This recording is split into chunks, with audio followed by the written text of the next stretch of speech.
জনপ্ৰিয় কণ্ঠশিল্পী জুবিন গাৰ্গৰ শ্ৰদ্ধাঞ্জলি অনুষ্ঠান আৰু পূজা অৰ্চনাৰে মঙলদৈ ভেবাৰঘাট বাছ ষ্টেণ্ডৰ শিৱ মন্দিৰৰ 10 নং ৱাৰ্ডত একুপেছৰ কেন্দ্ৰৰ শুভ উদ্বোধন।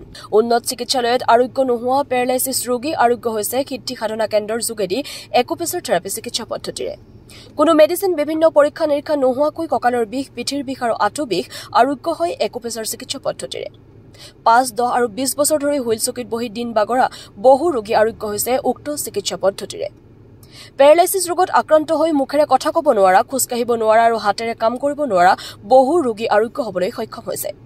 উক্ত অনুষ্ঠানত উপস্থিত আছিল মঙলদৈ বিশিষ্ট ব্যৱসায়ী প্ৰদীপ হীৰা, সমাজসেৱক মাধৱ বৰুৱা, য়োগা গুৰু হীৰেন চৰকাৰ, সমাজসেৱক উদ্ধৱ চন্দ্ৰ ডেকাৰ লগতে মঙলদৈ চিপাঝাৰ, ঢেকিয়াজুলি আৰু শোণিতপুৰৰ বিশিষ্ট লোক। উক্ত উদ্বোধনী অনুষ্ঠান সন্দৰ্ভত সিদ্ধি সাধনা একুপেছৰ থেৰাপি কেন্দ্ৰৰ MD ৰঞ্জিত মণ্ডল আৰু যোগ গুৰু হীৰেন চৰকাৰে সাংবাদিকক কি ক'লে শুনকচোন। কলেগৰ পৰা ভুৱন বনিৰ ৰিপৰ্ট AIN লাইভ। নমস্কাৰ, মোৰ নাম ৰঞ্জিত মণ্ডল। মই একুপেছাৰ থেৰাপিষ্ট MD। মোৰ ইয়াৰ আগতে ঠেলামাৰাত চেণ্টাৰ আছে, 5 বছৰ হ'ল তাতে চেণ্টাৰ চলি আছে। আজি নতুনকৈ মঙলদৈ 10 নম্বৰ ৱাৰ্ডৰ শিৱ মন্দিৰলৈ যোৱা পথটোত পবিত্ৰ হীৰাৰ ঘৰত মই আজি শুভ উদ্বোধনী কৰিলোঁ।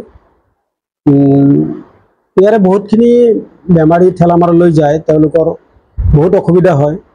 তেওঁলোকে বহুত আপত্তি কৰিলে, আপত্তি কৰাৰ কাৰণে আজি ঠেলামাৰাৰ পৰা আহি ঠেলামাৰা চেণ্টাৰটো থাকিবই, তাৰ উপৰি মঙলদৈত এটা ব্ৰাঞ্চ কৰা হ'ল।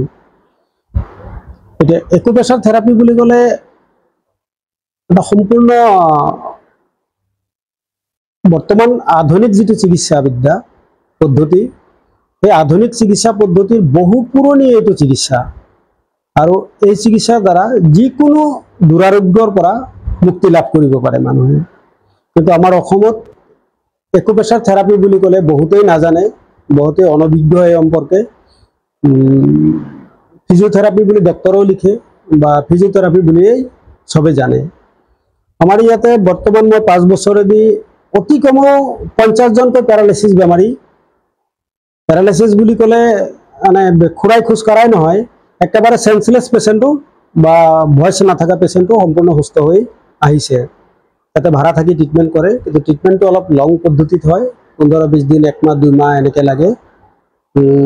এতিয়া বৰ্তমানো মোৰ লগত পেৰালাইছিছ বেমাৰী এজন বহি আছে, যিয়ে নেকি মোৰ 3জনে কোলাত কৰি লৈ গৈছিলে।